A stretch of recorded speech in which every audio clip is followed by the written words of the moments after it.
क़बर ते गुल रखी थी कहलाए ऐं वरी कुल पड़ी थी कहलाए।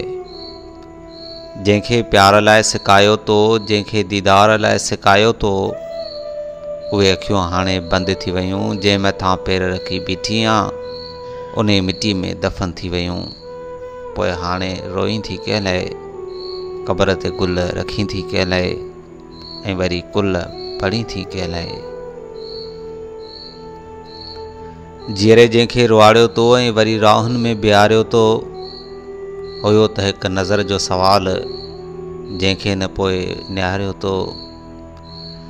इंतज़ार करे थकिजी पयूं, वेचारियूं अखियूं फतकी पयूं, फतकंदे फतकंदे चवणु लॻियूं, दिलि सां ॻाल्हियूं करणु लॻियूं, अहिड़ी ज़िंदगी खां मौत भलो आहे जंहिंमें तुंहिंजो प्यारु लिखियलु न आहे, जंहिंमें तुंहिंजो दीदार लिखियलु न आहे। तोखे पुकारे पुकारे वयूं ऐं हू नेठि गुज़ारे वयूं। भला मुर्दा वापसि वरंदा आहिनि छा?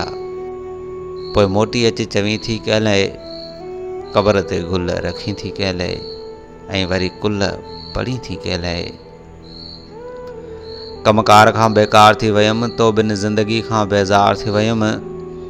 ज़िंदा रही बि आख़िर छा कयां हा, सुठो थियो जो मरी वयमि।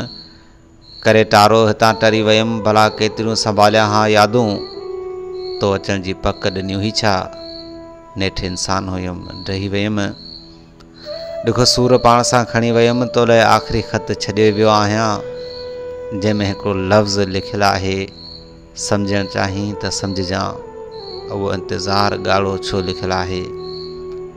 हूअं त सभु ख़त फाड़े छॾिया तो ऐं सभु तोहफ़ा बि साड़े छॾिया तो, पोइ रोज़ रोज़ मूं ॾे अची थी कहलाए, क़बर ते गुल रखी थी कहलाए ऐं वरी कुल पड़ी थी कहलाए।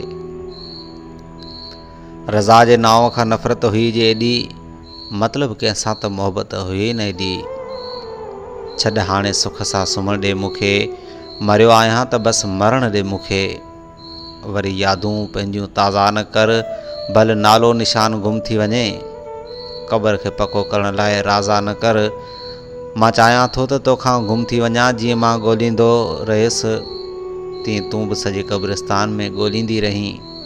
हाणे मोटी आ, बसि मोटी आ चवंदी रहीं, ऐं तोखां माण्हू सो सवाल कनि, तूं रोज़ु मुक़ाम ॾे वञी थी कहलाए, क़बर ते गुल रखी थी कहलाए ऐं वरी कुल पड़ी थी कहलाए ऐं वरी कुल पड़ी थी कहलाए।